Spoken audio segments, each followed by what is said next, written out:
Hello po, ma'am. Ang ganda naman po ng bahay niyo. Sino yan, Nay? Hello po. Anak, ito nga pala si Bebang, bagong katulong natin dito. Siguraduhin mo lang na magaling ka, ha? Dahil ayoko sa lahat, yung tatanga-tanga. Opo, ma'am. Aayusin ko po yung trabaho ko. Sige na, mag-umpisa ka na maglinis. Sige po. Di ko talaga gusto yung bago namin katulong dito. Nakakainis yung mukha niya. Ano yun? Ano ba yan? Unang araw pa lang dito, may nabasag ka na agad? Sorry po, ma'am. Tatanga-tanga kasi maglinis? Di mo ba alam ng 1,000 pesos ang isa niyan? Linisin mo na yan! At wala ka sweldo na 3 araw, ha? Dahil wala ka naman pambayad niyan. Ganito nyo pala tinrato ang nanay ko. Humanda kayo. Bebang! Gawin mo nga ako ng kape. Ma'am. Ito na po yung kape niyo. Ano ba yan? Bakit malamig na to? Gusto mo tapo ko to sa mukha mo, ha? Sorry po, ma'am. Gawin mo ako ulit ng bago. Baka na pang magawa ko sa'yo. Sige po, gagawa na lang po ako ulit ng bago. Pakatanga. Ma'am, ito na po yung mainit niyo pong kape. Sa susunod, huwag kang tatanga-tanga kung ayaw mo mawala ng trabaho. Bebang! Kuhaan mo nga ako ng tubig dito. Ito po, ma'am, yung tubig niyo. Doon ka na nga. Yung makita pagmumukha mo. Sakit ng tiyan ko!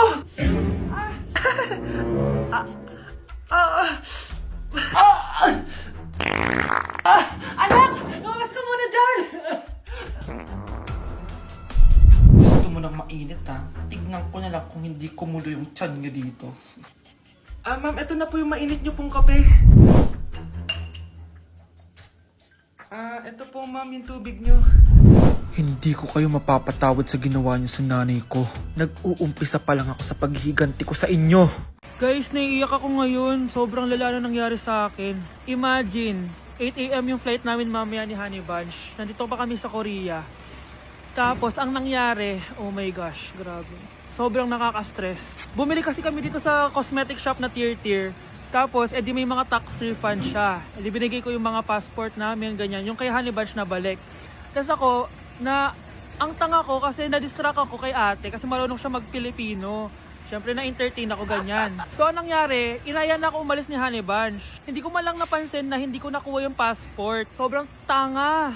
Kumain pa kami, naglibot-libot pa kami. Like hindi ko man napansin. Pauwi na kami papuntang hotel. 600 pesos yung booking. 10 minutes lang kami nakasakay, tapos chinek ko yung bag ko. Sabi ko, bakit walang passport dito? Wala yung passport ko.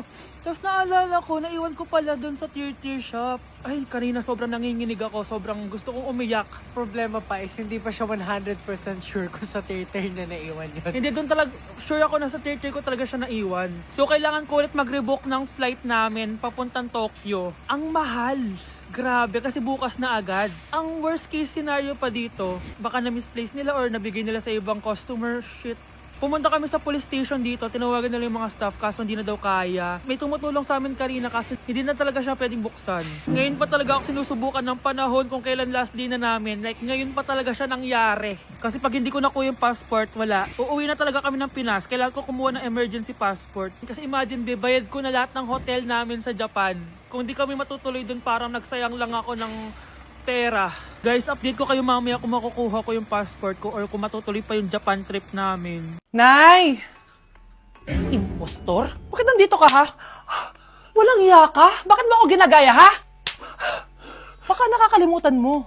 Nanay mo ang sumira ng mukha ko. Ha? Wow! Hoy, Sofia! Tandaan mo! Katulong ka dito, di ba? Huwag kang paupa-upo lang dyan. Ma'am, kakatapos ko lang po maglinis. Nagpapahinga lang po ako. Talaga sumasagot ka pa sa amo mo, ha? Nay! Ang dumi pa dito, oh! Hindi niya ginagawa ng maayos yung trabaho niya. Walang iya ka? Madumi pa pala dito? At nakuha mo pang magpahinga dyan? Paano nangyari yun? Ma'am, nilinis ko na po yan. Maniwala po kayo. O, eto. Yung mukha ko! Ang sakit! Ayan, pati mukha mo, dudumi na. Umalis ka na dito! Tatanggalin na natin, ha? Buti na lang talaga, mabilis kang gumaling. O, ayan. Kuhang-kuha yung mukha ng pinapagaya mo. Dok, kamukha ko nga siya. Pinag-ipunan ko talaga to. Nagtataka lang ako. Yung ibang tao, mga artista yung pinapagaya ang mukha. Eh, yung sa'yo parang normal na tao lang yung pinagaya mo. Dok, may kailangan lang akong gawin. Kung ano man yan, mag-ingat ka, ha? Ano? Ikaw si Sofia? Napakawalang ya mo din, eh, no? Niloko mo pa kami! Mas walang ya kayo, mga hayop! Nay, Baka gusto niya ulit mabuhusan ng asido sa mukha. asido? Gusto mo ng round 2? O eto, round 2. Sige, ibuhos mo. Naka-live ako, oh. Ipakita nyo kung sino talaga kayo! Ano? Alisin mo yan. Ano? Takot na kayo, no? Tignan ko na lang kung hindi kayo masisira sa mga tao. Hindi kami pwede masira.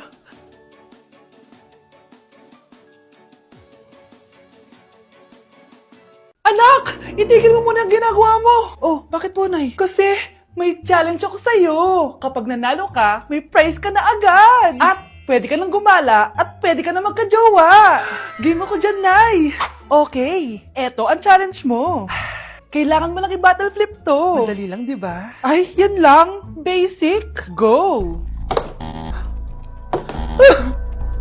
Bakit ayaw? Hala, ang hirap naman neto. Akala ko madali lang manalo. Hindi naman talaga mahirap manalo, anak. Lalo na kung sasali ka sa weekly Lucky Draw promo ng Mogu. Sumali na for a chance to win exciting prizes. Up for grabs every week is an iPhone 16 Pro Max 256GB, along with other rotating prizes such as Samsung TVs, iPads, GCash, and more! All you have to do is scan the QR code on your Mogu bottle and enter the 10-digit code found under the cap to earn points and join the draw. Kaya the more you collect, the better your chances of winning. Ang dali lang pala, Nay. Favorite ko pa naman tong Mogu. For sure, marami akong makokolek. Tama ka, anak. All registered users can join. And you can use your points to submit entries for the weekly lucky draw. Imagine, umiinom ka lang ng Mogu tapos may chance ka pang manalo ng big prizes. Naku, Nay. Excited na ako manalo. Masarap na talaga, anak. Tapos ang chewy pa, Nay. Tara, selfie tayo. Tara. Ayan, ang ganda ko dyan, Nay. Remember, life is too short, but it's not too late to join the fun and chew to win with Mogu. For more details, just visit www.mogumogu.com. Anak, magpagaling ka lang, ha? Nay, ayoko na dito sa ospital. Ang daming may sakit. Kailangan mo nang gumaling, Scarlett, para makapag-date na tayo ulit. Oo, babe. Magpapagaling ako. Hello. Kamusta na po siya? Doc, okay naman po siya. Pwede na po ba kami lumabas ng hospital? May bad news ako sa inyo. Nay, bad news daw. Hindi naging maganda yung mga resulta ni Scarlett. 3 araw na lang siyang mabubuhay. Hindi pwede. Ayoko. Ha? Mamamatay na ako. Huwag mo sabihin yun, Scarlett. Magpapakasal pa tayo, di ba? Magkakaanak pa tayo, di ba? Hindi ka mamamatay, anak. Gagawan ko ng paraan. Hindi pwede mamatay anak ko. Hindi pwede mamatay anak ko. Tita, una na po muna ako. Gabi na rin po eh. Sige po. Wala na akong choice. Kailangan kong gawin to. Para sa'yo, anak. O anak, kainin mo muna to para gumaling ka na. Sige po, Nay. Sarap. Kain ka lang, anak, ha? Hello. Kamusta siya? Doc, parang lumakas ako ngayon. Talaga, anak? Malakas ka na? May good news ako sa inyo. Naging okay lahat ng results ni Scarlett. Grabe, parang himala. Pwede na kayong lumabas dito sa ospital. Makakalabas na tayo ng ospital, Nay! Oo, anak! Gagawin ko lahat para sa'yo, anak.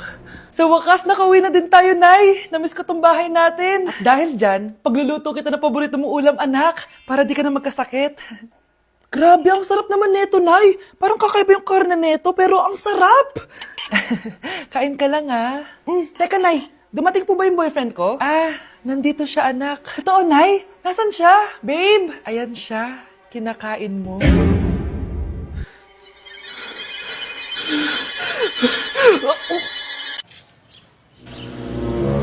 Sino yun?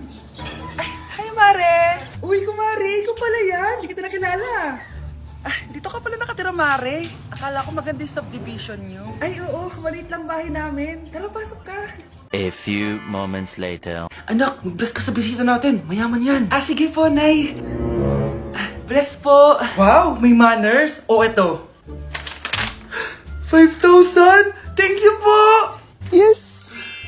Ang ganda naman ng damit mo, Mare. Para kang may-ari ng isang malaking kumpanya. May-ari naman talaga ako ng malaking kumpanya, Mare. Pero salamat, eto para sa'yo. Lalakihin ko na, kawawa ka naman. 10,000! Ba't ka pala napunta dito, Mare? Naghahanap kasi ako ng jowa ng anak ko. Bibigyan ko ng 1 milyon, brand new car, at house and lot kung sino man ang mapili ng anak ko. Ay, oo, Mar! Saktong-sakto, single tong anak ko.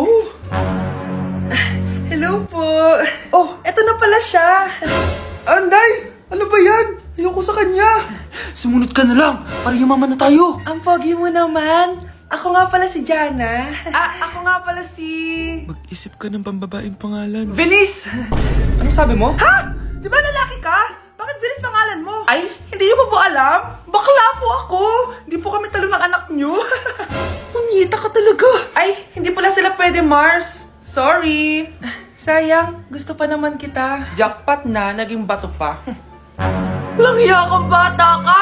Yayaman na dapat tayo! Halika dito! Munta ka sa akin! Ayoko talaga sa kanya. Bes, ayan siya oh, yung pet peeve mo. Hi! Panira ng araw. Okay, class, break time muna tayo. Hala, naiwan kay bakit kong pagkain.